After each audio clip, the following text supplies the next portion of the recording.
the silent observer.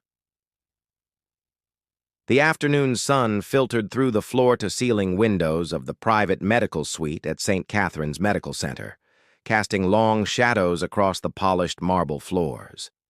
Emma Reed adjusted her navy blue scrubs and checked her watch for the third time in 10 minutes. Her new assignment had arrived with unusual circumstances and an even more unusual paycheck. 3 times her normal rate for what should have been routine care for a coma patient. Vincent Cross lay motionless in the center of the luxurious room, surrounded by the finest medical equipment money could buy. At 35, he had been the youngest CEO in his family's shipping empire before the accident 3 weeks ago. Now he appeared as still as marble, his strong jawline relaxed, dark hair perfectly styled even in unconsciousness. The only signs of life were the steady rise and fall of his chest and the quiet beeping of monitors. Emma had read his file during her commute that morning. Car accident on the coastal highway. Traumatic brain injury, induced coma for swelling. Reduction. Standard protocol suggested he should have awakened by now, but his condition remained unchanged. What struck her as odd was the lack of rehabilitation planning, the absence of family visits during her shifts, and the whispered conversations that stopped whenever she entered the room. She began her evening routine, checking his IV lines and adjusting the thin blanket that covered his tall frame. Vincent Cross was undeniably handsome, even in this vulnerable state. His hands were elegant, unmarked by calluses, speaking of a life spent in boardrooms rather than manual labor. Emma found herself wondering what kind of man he had been before the accident. The business magazines painted him as ruthless and calculating, but lying here, he seemed almost peaceful. "Good evening, Mr. Cross," she said softly, as she always did when beginning her shift. "I'm Emma, and I'll be taking care of you tonight." The room was silent, except for the gentle hum of machines. Emma pulled up the comfortable chair she had requested for these long shifts and opened the novel she had brought. She had developed a habit of reading aloud to unconscious patients during her 5 years as a nurse. Medical studies suggested that familiar voices and stories could help stimulate brain activity in coma patients. As she began reading, Emma noticed something that made her pause. Vincent's breathing pattern had changed slightly, becoming more regular, more focused. She glanced at his face, but his expression remained unchanged. Probably just coincidence, she told herself, but made a mental note to observe more carefully. During her first week caring for Vincent, Emma began to notice patterns that troubled her. His stepbrother Richard Cross visited every few days, always, accompanied by the family lawyer, Theodore Banks. Their conversations were conducted in hushed tones near the window, far from Vincent's bed. Emma caught fragments about board decisions and power of attorney and time limitations. What bothered her most was their attitude toward Vincent's condition. There was no urgency, no hope, no emotional investment in his recovery. Richard A. spoke about his stepbrother as if he were already gone, discussing business transitions and asset management with cold efficiency. The lawyer nodded along, occasionally glancing at Vincent, with what Emma could only describe as calculating assessment. One evening, as Emma was updating Vincent's chart, she overheard a conversation that made her blood run cold. Richard and Theodore were standing near the elevator, apparently thinking they were alone. "The neurologist wants to start reducing sedation next week," Theodore was saying. "If he wakes up before we finalize the custody transfer—" "He won't," Richard interrupted sharply. "Dr. Morrison assured me the current protocol will keep him stable indefinitely. We just need another month to complete the board restructuring." Emma's pen stopped moving across the chart. They were talking about keeping Vincent sedated deliberately. She looked toward the bed where he lay, and for a moment she could have sworn she saw his eyelids flutter. That night, Emma stayed later than usual, claiming she needed to complete her documentation. Once the hospital grew quiet and the hallway, traffic decreased. She moved her chair closer to Vincent's bed and spoke in a whisper. "Mr. Cross, I don't know if you can hear me, but I think you should know what's happening." She glanced toward the door, ensuring they were alone. "Your family is making decisions about your care that don't seem right. If you're in there, if you can understand me, I want you to know that someone is paying attention." As she spoke, Emma noticed something remarkable. Vincent's heart rate on the monitor increased slightly, and his breathing became more pronounced. These were subtle changes that might go unnoticed during routine checks, but Emma had been watching him carefully for days. "If you can hear me," she continued, "and if you want my help, give me a sign. Anything at all." For several minutes, nothing happened. Emma began to feel foolish for talking to an unconscious man based on suspicious overheard conversations. But then, slowly and deliberately, Vincent's right index finger moved. Just once, barely perceptible, but definitely intentional. Emma's heart began racing. She looked at his face, searching for any other sign of consciousness. But his expression remained peaceful. She waited, watching the finger that had moved. "If that was intentional, please do it again," she whispered. Another pause, then the same finger moved again, slightly more pronounced this time. Emma covered her mouth with her hand, overwhelmed by the implications. Vincent Cross was conscious, at least partially, and had been listening to everything happening around him for weeks. He was trapped in his own body while his family made plans to keep him sedated indefinitely. Over the following nights, Emma developed a simple communication system with Vincent. One finger movement for yes, no movement for no. Through patient questioning, she learned that he remembered the accident, could hear conversations in his room, and was aware of his family's conspiracy. Most importantly, he wanted her help to expose the truth. Emma began documenting everything. She secretly recorded conversations between Richard and Theodore, photographed medication schedules that seemed unnecessarily aggressive, and noted the absence of standard rehabilitation protocols. She also started researching the legal implications of what appeared to be medical imprisonment. During their quiet conversations, Emma found herself sharing more than just medical updates with Vincent. She told him about her own life, her dreams, of opening a rural clinic, her struggles with student loans, and her growing concern for his well-being. She sensed, through their limited communication, that he was not the cold businessman portrayed in the media. There was warmth in the way he responded to her kindness, gratitude in the subtle ways he acknowledged her presence. One night, as she was preparing to leave, Emma made a decision that would change everything. She leaned close to Vincent and whispered, "Tomorrow night, I'm going to try something different. I'm going to see if we can get you to open your eyes. But we have to be careful. If they discover you're conscious before we have enough evidence..." Vincent's finger moved once. "Yes." Emma squeezed his hand gently, surprised by the warmth she felt in the simple contact. "We're going to get through this together, Vincent. I promise you won't be trapped here forever." As she gathered her things and prepared to leave, Emma realized that somewhere between monitoring his vital signs and planning their secret rebellion, she had begun to care for Vincent Cross in a way that went far beyond professional duty. The thought both excited and terrified her. Outside Vincent's room, the hospital continued its quiet nighttime rhythm. But inside, two people had begun forming an extraordinary bond, built on trust, hope, and the shared determination to fight against those who would sacrifice one person's life for their own gain. Emma's footsteps echoed down the empty corridor. As she left that night, her mind already working on plans for the next phase of their silent resistance. Behind her, Vincent lay in the darkened room, his consciousness finally acknowledged by someone who cared. For the first time since his accident, he felt hope. Breaking the silence.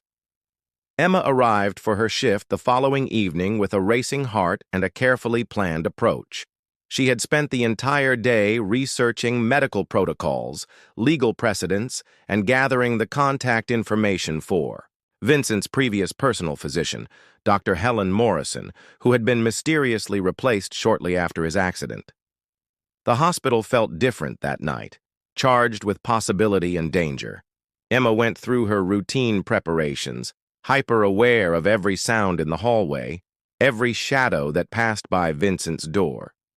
When she was certain they were alone, she moved her chair directly beside his bed and spoke softly.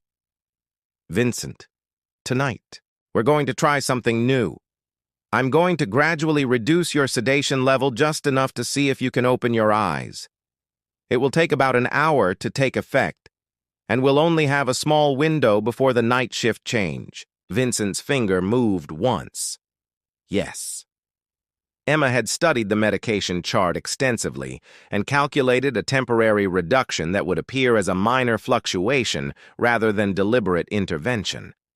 She made the adjustment to his IV, then settled, in to wait and monitor his response.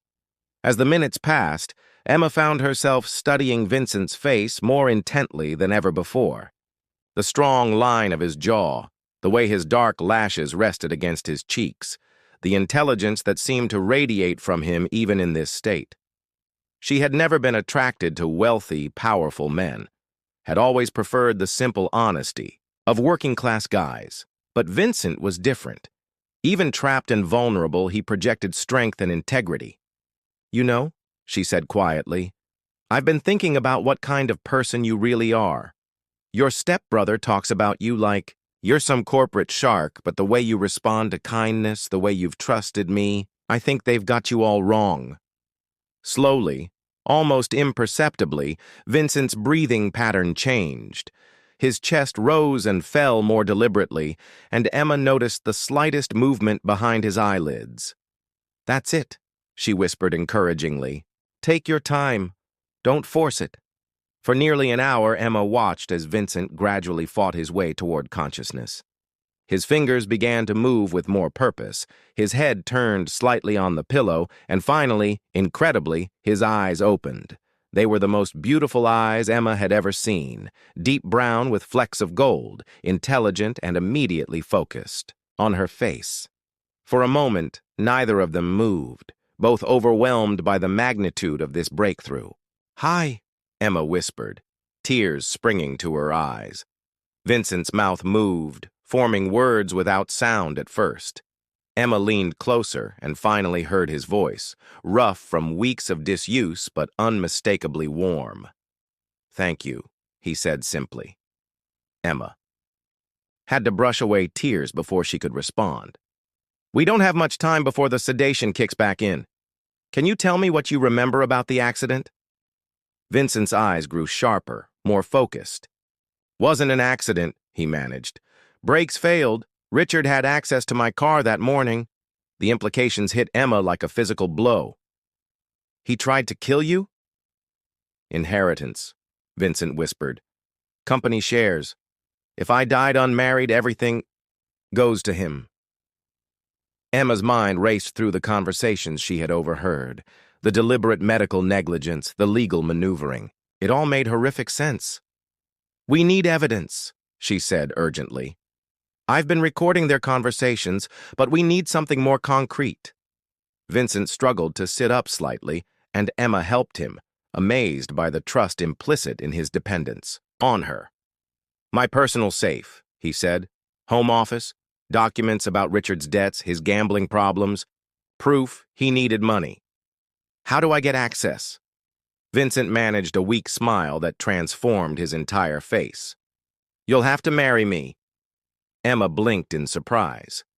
"What?" "Spouse has legal access to all properties," Vincent explained, his voice getting stronger.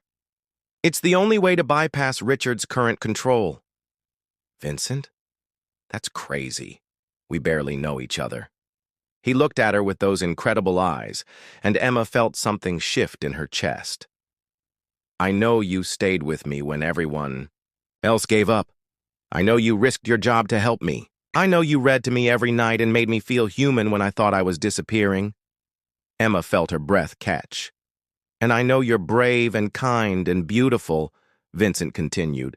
"I know you could have walked away a dozen times, but you chose to fight for me instead." The monitor showed his heart rate increasing, and Emma realized the sedation was beginning to take effect again. They were running out of time. "I can't ask you to marry someone you've only had one real conversation with," Vincent said, his words starting to slur slightly. Emma looked at this man who had trusted her with his life, who had shown her courage she didn't know she possessed, who had somehow become the most important person in her world in just a few weeks. The decision felt both impossible and inevitable. "Yes," she said quietly. Vincent's eyes widened. "Yes? Yes, I'll marry you. We'll get that evidence and stop Richard." Before the sedation could claim him completely, Vincent reached up with tremendous effort and touched Emma's face gently. "Not just for the evidence," he whispered. "For real. I think I'm falling in love with you, Emma Reed." Emma leaned down and kissed his forehead softly. "I think I already have fallen in love with you, Vincent Cross." His eyes closed as the medication took hold, but he was smiling as consciousness faded. The next morning, Emma contacted a lawyer friend from nursing school and explained the situation. Within hours, they had arranged for a private ceremony to take place in Vincent's hospital room during the next evening shift. The lawyer assured her that once the marriage was legal, Emma would have standing to challenge Vincent's medical treatment and access his personal assets. That evening, as Vincent fought his way back to consciousness for the second time, Emma was waiting beside his bed in her best dress, holding a simple gold band. "Ready to become my husband?" she asked with a nervous smile. Vincent's eyes opened immediately, alert and focused on her. "Ready to become my wife?" The ceremony was brief but meaningful, witnessed by Emma's lawyer friend and a sympathetic chaplain who agreed to keep their secret. As they exchanged vows, Emma realized that what had begun as a desperate plan had become something profound and real. When Vincent kissed her as his wife, she felt complete in a way she had never experienced. Over the following week, Emma used her new legal status to access Vincent's home office, where she found extensive documentation of Richard's financial problems and evidence of his access to Vincent's vehicle. She also discovered Vincent's real will, which left everything to charitable foundations rather than family members, and emails proving Richard's knowledge of this fact. The confrontation came when Emma arrived for her shift to find Richard and Theodore in Vincent's room, apparently preparing to sign documents transferring power of attorney. "I'm afraid you can't do that," Emma said calmly from the doorway. Richard looked up with irritation. "Nurse, this is a private family meeting." "I'm not just his nurse anymore," Emma replied, stepping into the room. "I'm his wife." The silence that followed was deafening. Theodore dropped his pen. "That's impossible," Richard sputtered. "He's been in a coma." "Actually," said a strong voice from the bed, "I've been awake for over a week." Both men spun around to see Vincent sitting up in bed, fully conscious and smiling coldly at his stepbrother. "Hello, Richard. I believe you and I have some things to discuss." The next hour was a blur of confessions, accusations, and threats. When hospital security arrived, followed by police officers, Richard Cross was arrested for attempted murder and medical fraud. Theodore faced disbarment and criminal charges for his role in the conspiracy. 3 months later, Emma stood on the balcony of Vincent's recovered penthouse, watching the sunset paint the city in shades of gold. Vincent wrapped his arms around her from behind, fully healed and more vibrant than ever. "Any regrets about marrying a man in a coma?" he asked, kissing her neck gently. Emma leaned back against his strong chest. "Only that we didn't have a proper honeymoon." "Well," Vincent murmured against her ear, "we have the rest of our lives to make up for that." Emma turned in his arms and looked up at the man who had become her husband, her partner, and her greatest love. "Promise me something," she said. Anything. Promise. Me, we'll never stop talking to each other, really talking, the way we did in that hospital room. Vincent cupped her face in his hands and kissed her tenderly. I promise, after all. Our love story began with words whispered in the dark. I think we should keep that tradition. As the stars appeared overhead and the city settled into evening, Emma and Vincent held each other close, grateful for the extraordinary journey that had brought them together and excited for all the adventures that lay ahead. Their love had been born in silence and grew through trust, proving that sometimes the most powerful connections are forged in the most unexpected circumstances. In the end, Emma had saved Vincent's life, but he had saved her heart, and that, they both knew, was the most precious gift of all.